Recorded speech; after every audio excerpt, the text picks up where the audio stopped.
सही। Okay student, ठीक है। तो ये आपका चैप्टर 12 है, एसक्यूएल माई एसक्यूएल आपका रिवीजन टूर है, ठीक है।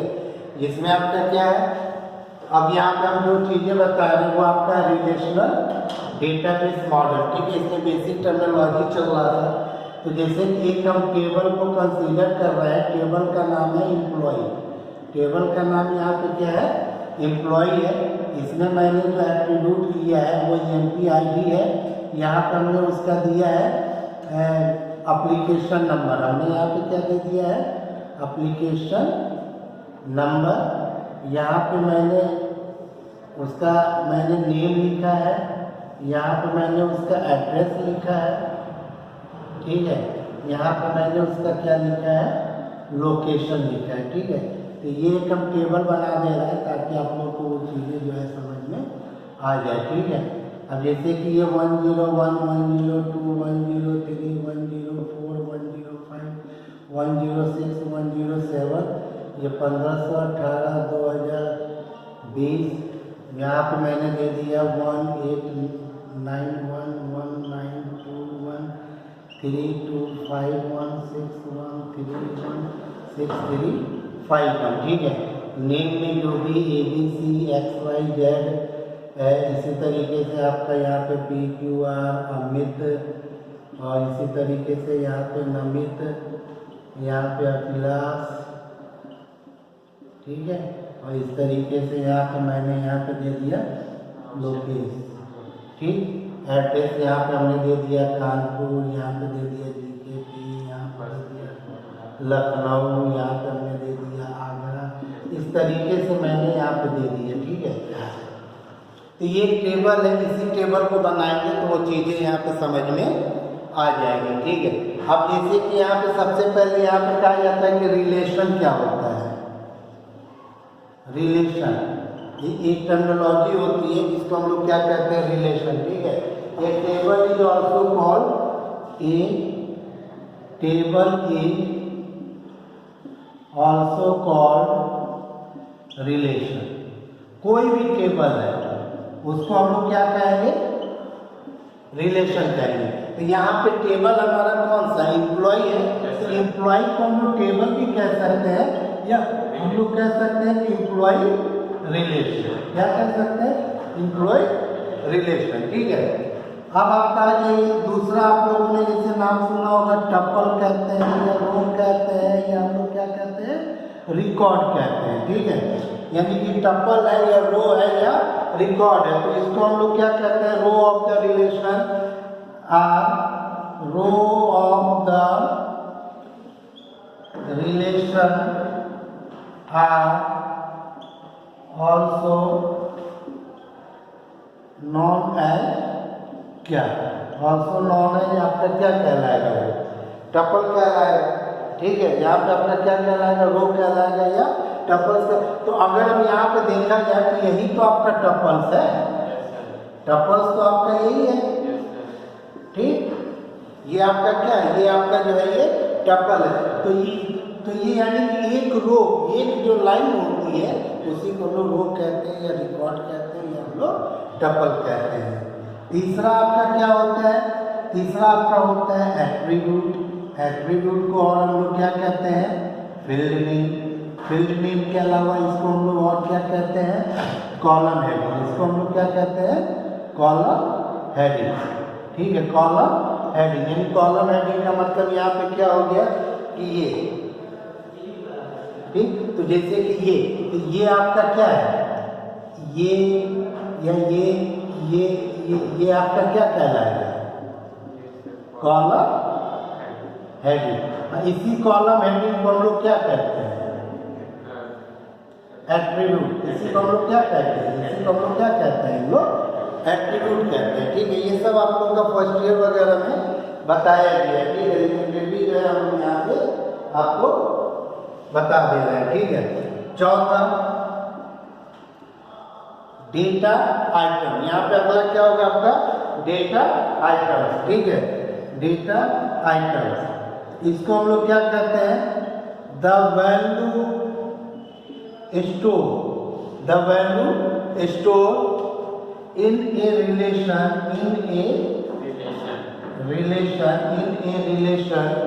are called data item। तो ये जो भी वैल्यू है, ये जो जितनी भी जो वैल्यू है वो डेटा आइटम्स है। वो क्या है आपका डेटा आइटम्स है।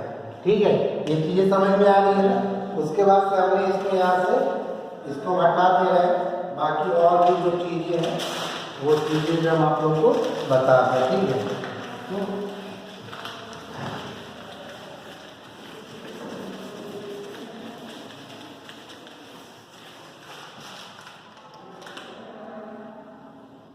और एम्प्लॉय को हम लोग क्या कहेंगे, relation.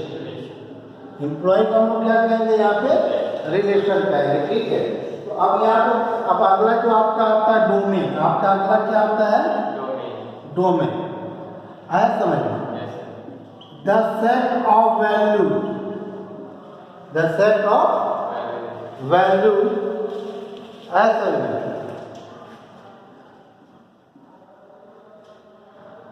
which related to particular attribute is referred as domain of particular attribute। ठीक, तो अब यहाँ पे कहा जा रहा है कि डोमेन। तो डोमेन का मतलब ये होता है कि EMP IP के अंदर जो भी वैल्यू है ये इसका डोमेन है। समझ में? तो अगर हम आपसे कहा जाए डोमेन ऑफ EMP IP, इसमें क्या आएगा, 101 102 103 104 105 106 और 107 यानी कि किसी भी एट्रीब्यूट में का जो है पर्टिकुलर उस एट्रीब्यूट। अब एप्लीकेशन नंबर का एट्रीब्यूट की वैल्यू यही है, ये उसका क्या कहलाएगा, ये उसका डोमेन कहलाएगा। ठीक है, ये चीज समझ में आएगी नहीं है? ठीक है, अब अगला ये डिग्री ऑफ रिलेशन यानी कि किसी भी टेबल का रिलेशन का डिग्री क्या होगा, तो क्या होगा, टोटल नंबर ऑफ एट्रीब्यूट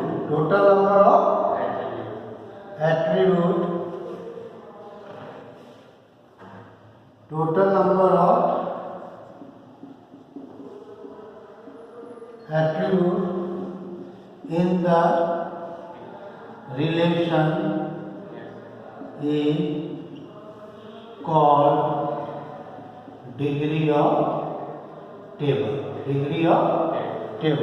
तो यहाँ पर दे सकते हैं डिग्री ऑफ एम्प्लॉय रिलेशन कितना है, एम्प्लॉय रिलेशन की डिग्री कितनी है, 1 2 3 4 5। तो इसको हम लोग क्या कह सकते हैं, 5। समझ में आ रहा है नहीं आ रहा, जल्दी बताइए। अब एक होता है कार्डिनलिटी, क्या कहलाता है उसको, हम लोग कार्डिनलिटी कहते हैं ऑफ टेबल। तो जैसे कि अगर डिग्री, किसी भी टेबल की डिग्री अगर उसका नंबर ऑफ एट्रीब्यूट होता है तो कार्डिनलिटी क्या कहलाएगा, बताइए। टोटल नंबर ऑफ क्या, रिकॉर्ड, क्या कहलाएगा, रिकॉर्ड या टपल्स।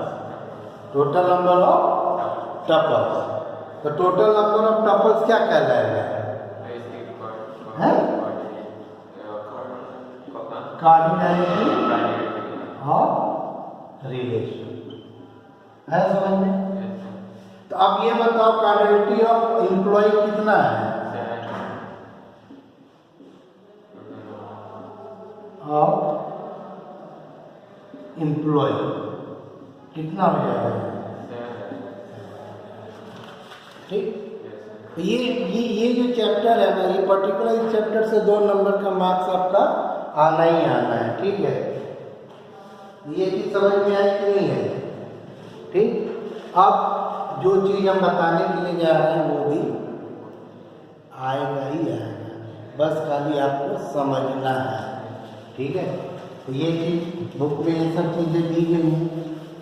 अब जो हम बता रहे हैं उसको आप लोग समझने की कोशिश कीजिए। ठीक है,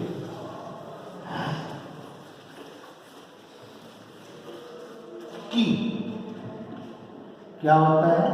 की जैसे आप लोगों ने नाम सुना होगा, प्राइमरी की, कैंडिडेट की, ऑल्टरनेट की और एक आपका होता है फॉरेन। क्या होता है? फॉरेन। एक आपका क्या कहलाएगा? फॉरेन की। ठीक। अब यहां पे देखिए, हम इसको हम समझा दे रहे हैं। ठीक है, बुक में दिया हुआ है what do you mean by primary, और ये बराबर क्वेश्चन आता रहता है कि what do you mean by primary की, अल्टरनेट की, एग्जाम्पल, या एक टेबल दिया हुआ होगा, कहेगा पहचानिए इसमें से कौन प्राइमरी की है, कौन कैंडिडेट की है, कोई अल्टरनेट की है, और फॉरेन की के बारे में पूछेगा तो उसके लिए 2 टेबल देगा। उसके लिए कितना टेबल देगा? वो 2 टेबल। ठीक है, अब आ जाइए प्राइमरी की। क्या कहलाता है? प्राइमरी की। ठीक। तो प्राइमरी की का मतलब ये होता है कि मीन्स यहाँ पे ये होता है कि जो हमारा रिलेशन है, जो हमारा टेबल है, उस टेबल में से कौन सा ऐसा एट्रीब्यूट है जो कि रिकॉर्ड को यूनिकली आइडेंटिफाई कर सकता है। रिकॉर्ड को यूनिकली आइडेंटिफाई करने का मतलब ये हो गया कि इसमें से कौन सा ऐसा एट्रीब्यूट है जिस एट्रीब्यूट की वैल्यू सारे रिकॉर्ड के लिए यूनिक होगी, सारे रिकॉर्ड के लिए क्या होगी? अलग होगी। है समझ में? यानी कि प्राइमरी की का मतलब क्या होता है? टू आइडेंटिफाई द रिकॉर्ड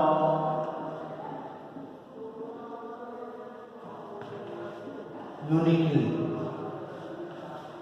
ठीक है, to identify the record uniquely. है समझ में? इसका मतलब, और दूसरी चीज है ये, एक तो वैल्यू क्या होना चाहिए? एक तो यूनिक होना चाहिए, और एक दूसरा क्या होना चाहिए? नॉट नल होना चाहिए। ऐसा समझ, यानी कि हर एट्रीब्यूट में वैल्यू क्या होना चाहिए? मतलब to identify the record uniquely, यानी कि हर रिकॉर्ड को, और यानी कि वैल्यू मस्ट बी क्या? इसका मतलब क्या हो गया? वैल्यू मस्ट बी यूनिक होना चाहिए, और दूसरा क्या होना चाहिए? Not null. तो अगर हम यहाँ पे प्राइमरी की के अलावा एक चीज और साथ में लेके चलते हैं, कैंडिडेट की। दूसरा क्या होता है? कैंडिडेट की, यानी कि मोर देन वन एट्रीब्यूट। अगर हमारे रिलेशन में एक से ज़्यादा एट्रीब्यूट है, और वो ऐसे एट्रीब्यूट हैं जो कि रिकॉर्ड को यूनिकली आइडेंटिफाई कर सकते हैं, वैसे एट्रीब्यूट को क्या कहते हैं? कैंडिडेट की। अगर हम लोग इस टेबल में देखें तो 2 ऐसे एट्रीब्यूट हैं जो कि रिकॉर्ड को यूनिकली आइडेंटिफाई कर सकते हैं। कौन कौन सा है? एम्प्लॉय आईडी, और दूसरा क्या है? Application number. दूसरा क्या आपका? Application number. तो ये दोनों हो गए कैंडिडेट की। मतलब एक कैंडिडेट की टू बिकम द प्राइमरी की, मतलब ऐसा की जो प्राइमरी की बन सकता है, प्राइमरी की बन सकता है, वैसे की का मतलब हो गया एट्रीब्यूट। वैसे एट्रीब्यूट को हम लोग क्या कहते हैं? कैंडिडेट। क्या कहते हैं? कैंडिडेट। लेकिन यूजर या प्रोग्रामर ने इन दो ऐसे कैंडिडेट किए हैं जो रिकॉर्ड को यूनिकली आइडेंटिफाई कर सकते हैं, लेकिन यूजर ने किसी एक को सेलेक्ट कर लिया, क्योंकि प्राइमरी की एक ही होता है, प्राइमरी की एक ही आप लोग लेंगे, लेकिन आपके पास दो कैंडिडेट हैं और जो दोनों क्या है नहीं, यानी कि मोर देन वन एट्रीब्यूट क्या है which to uniquely identify the record. तो दिस एट्रीब्यूट या this key are known as candidate key. A programmer to select the particular one attribute from the candidate key. So this attribute is known as या this known as primary key. तो अब अगर इसमें से अगर देखा जाए तो दो ऐसे एट्रीब्यूट हैं जो कैंडिडेट की है, क्या है वो कैंडिडेट की है, जो रिकॉर्ड को यूनिकली आइडेंटिफाई कर सकते हैं। तो वैसे एट्रीब्यूट को, वैसे की को हम लोग क्या कहते हैं कैंडिडेट की। और मान के चलिए कि यूजर ने EMP ID और एप्लीकेशन नंबर में से किसको सेलेक्ट कर दिया, EMP ID को। तो अब EMP ID क्या बन जाएगा प्राइमरी। तो यहाँ पे देखा जाए तो यहाँ पे ये आपने सेलेक्ट किसको कर दिया EMP ID, तो EMP ID बन गया आपका। और ये सिलेक्शन कहाँ से हुआ है कैंडिडेट की, कहाँ से हुआ ये कैंडिडेट की, इसीलिए कैंडिडेट की को समझना सबसे पहले जरूरी है, ठीक है।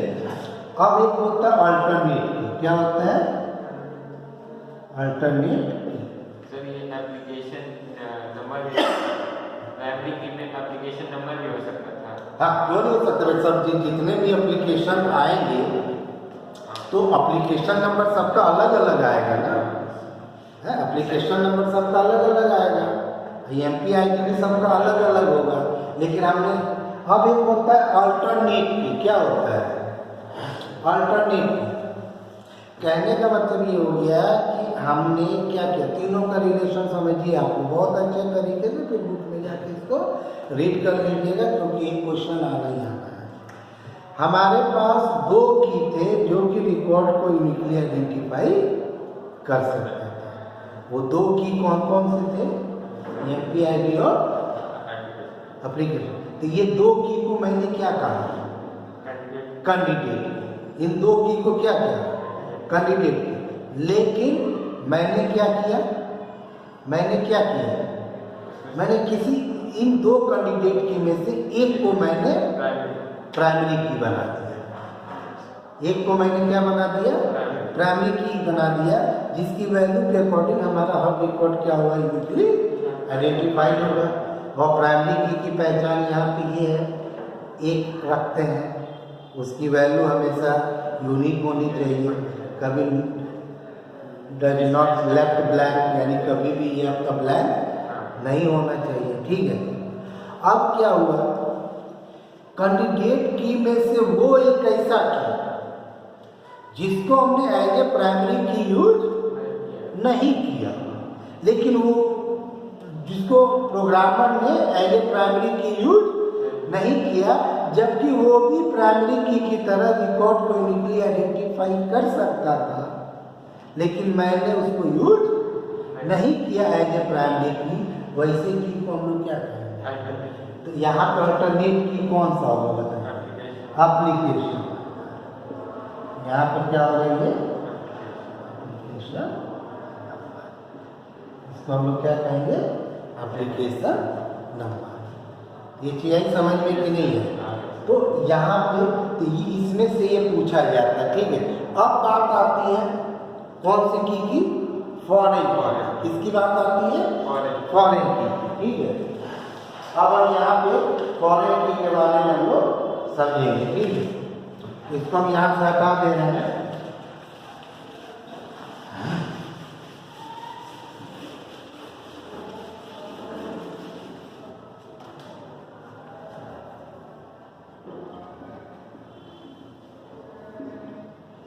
फॉरेन की के लिए कितना टेबल होना चाहिए, मस्ट है 2 टेबल।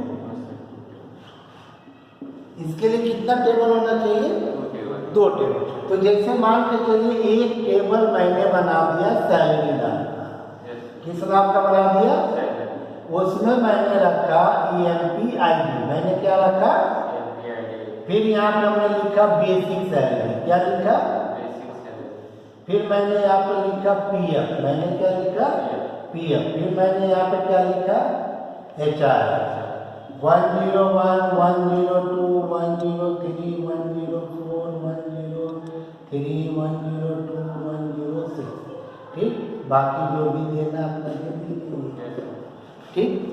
अगर 2 टेबल है, ठीक है, तो ये फॉरेन की का कॉन्सेप्ट आपका ये कहता है कि if anyone to derive the value from the other table, to derive the value from the other table, तो this relation is known as foreign. जैसे कहने का मतलब यहाँ पे ये हो गया कि एम्प्लॉय और सैलरी 2 टेबल है, ठीक।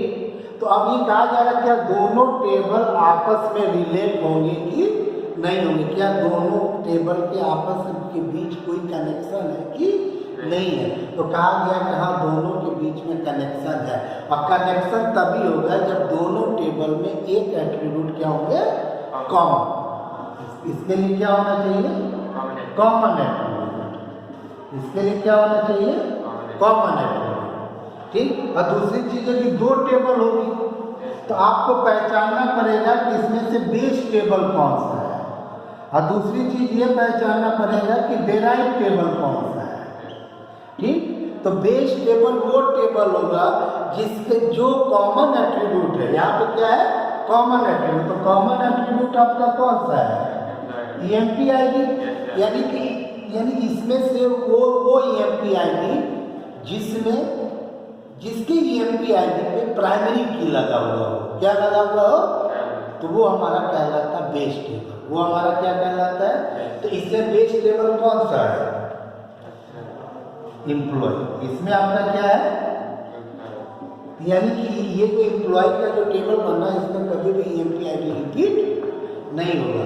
और डेराइव टेबल कौन सा है, वो टेबल जिसके अंदर EMPID की वैल्यू वही आ सकती है जो उसके बेस टेबल के EMPID में है, इसके अलावा नहीं कोई दूसरी। अगर आप यहाँ पे अगर हम 108 देंगे तो एरर आ जाएगी, हम 108 देंगे तो एरर आ जाएगी, क्यों, क्योंकि EMPID जो भी वैल्यू जो डिराइव होना है वो किसके थ्रू हो रहा है, वो एम्प्लॉय के थ्रू हो सकता है। हाँ, वैल्यू डुप्लीकेट हो सकता है, वैल्यू डुप्लीकेट हो सकता है, जैसे स्टूडेंट है, स्टूडेंट का टेबल अलग है और फीस का टेबल अलग है, तो फीस पे वो स्कॉलर नंबर तो बार बार आ सकता है ना, रजिस्ट्रेशन नंबर तो बार बार आ सकता है, लेकिन स्टूडेंट के टेबल में रजिस्ट्रेशन नंबर या स्कॉलर नंबर तो एक ही बार आएगा, अरे नहीं समझ। तो इसका मतलब क्या हो गया कि यहाँ पे डिराइव टेबल कौन सा है, सैलरी। सैलरी का मतलब हो गया कि जिसके EMPID की वैल्यू कहाँ से डिराइव हो रही है, यानी कि the value of EMPID derive from कहाँ, डिराइव फ्रॉम EMPID और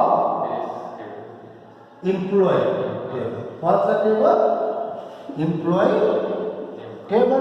तो कहने का मतलब ये हो गया कि जो डिराइव टेबल का जो EMPID की जो वैल्यू है वो रेफरेंस ले रहा है किसका, तो इसको हम लोग रेफरेंस की भी कहते हैं, क्या कहते हैं, रेफरेंस की, है समझ में। यानी कि रेफरेंस की का मतलब यहाँ पे कह सकते हैं the value of EMPID from salary reference from EMPID of employee table। तो इस तरीके के की को हम लोग क्या कहते हैं, फॉरेन की कहते हैं, और या उसको हम लोग रेफरेंस की कहते हैं। और ये समझना बहुत ज़रूरी है, क्यों, क्योंकि एक से अगर ज़्यादा टेबल दिया गया है और उन सारे टेबल से अगर हमको कोई SQL का कमांड चला के कोई रिकॉर्ड या इंफॉर्मेशन अगर हमको लेके अगर हमको आना है तो उसके लिए हमको क्या करना पड़ेगा कि फॉरेन की। अब फॉरेन की पहचान वही होती है जब दोनों में एक की क्या होता है, कॉमन होता है। एक की क्या होता है, कॉमन होता है। ठीक है, तो इसको आप लोग रीड कर लीजिएगा ताकि आप लोग को समझ में आ जाएगा। बाकी जो डाउट होगा वो आप लोग पूछ लीजिएगा, वो मैं आप लोग को क्लियर कर दूँगा। अब थोड़ा सा ब्रीफ इंट्रोडक्शन हम आप लोग को दे दे रहे हैं। माई एसक्यूएल और दूसरा क्या है आपका एसक्यूएल। माई एसक्यूएल क्या है, ये भी जो है आपका क्या है कि ओपन सोर्स सॉफ्टवेयर है। ये आपका क्या है, open source RT relational database management system. ठीक, या इसको आप लोग एप्लीकेशन भी कह सकते हो। क्या कह सकते हो, ओपन सोर्स ये एप्लीकेशन। ठीक है, और ये होता क्या है माई एसक्यूएल, माई एसक्यूएल होता है कलेक्शन ऑफ डेटाबेस। ये क्या होता है, collection of database, collection of database which support the command of SQL, command of SQL। SQL का मतलब होता है स्ट्रक्चर क्वेरी लैंग्वेज। क्या होता है, स्ट्रक्चर क्वेरी लैंग्वेज। तो SQL क्या है, एक कमांड है, एक सॉफ्टवेयर है जो किस पे चलता है, माई एसक्यूएल पे चलता है। किस पे चलता है वो, माई एसक्यूएल पे। और एसक्यूएल की जितने भी जो कमांड है वो सब आरडीबीएमएस से रिकॉग्नाइज है। क्या है, उसके द्वारा ये अप्रूव किया गया है। तो जितने भी आरडीबीएमएस के जो आपको सॉफ्टवेयर, आपके एप्लीकेशन मिलेंगे, उन सारे जो है आपके क्या कहा जाता है, उन सारे जो है जितने भी जो आरडीबीएमएस के जो भी एप्लीकेशन है, उन सभी पे आपका एसक्यूएल का सारा कमांड चलेगा। है समझ में? तो ये आपका माई एसक्यूएल क्या करता है, जितने भी डेटाबेस होते हैं, प्री डिफाइंड डेटाबेस या यूजर डिफाइंड डेटाबेस, तो यूजर सबसे पहले क्या करेगा, डेटाबेस बनाएगा। तो जैसे कि बना दिया create database student, create database student. यहाँ पे कमांड प्रॉम्प्ट आता है जिसको हम लोग माई एसक्यूएल भी कहते हैं। एक बता देगा कि हमने डेटाबेस बना दिया। आपको देखना है तो यहाँ पे दे दो 100 डेटाबेसेस। क्या कह दो, 100 डेटाबेस। तो जितने भी डेटा उसी में आपका स्टूडेंट भी आ जाएगा। अब आपको उस डेटाबेस को यूज करना है तो यूज स्टूडेंट यूज हो जाएगा। अब इसके अंदर आप जितना भी टेबल चाहिए बना लीजिए, क्योंकि डेटाबेस क्या होता है, कलेक्शन ऑफ टेबल या रिलेशन ही तो होता है। ये चीज समझ में आएगी नहीं है, तो यानी कि और इस पे हम लोग कौन सा कमांड यूज करते हैं, स्ट्रक्चर